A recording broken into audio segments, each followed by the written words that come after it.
干旱期间特别要注意防火，远离森林。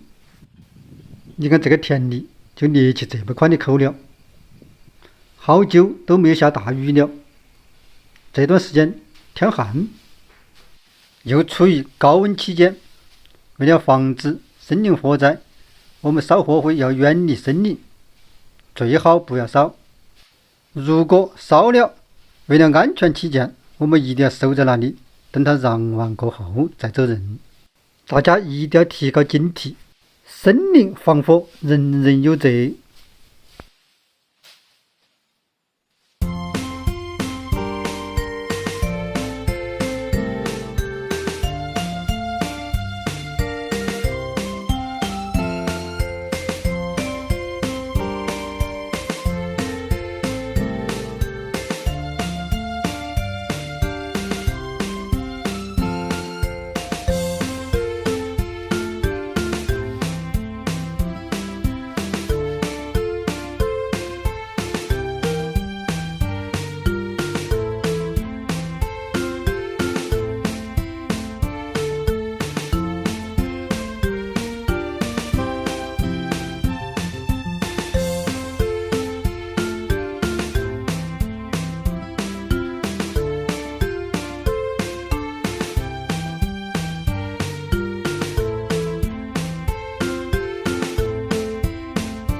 谢谢观看，欢迎赐评、关注、点赞、转发，谢谢。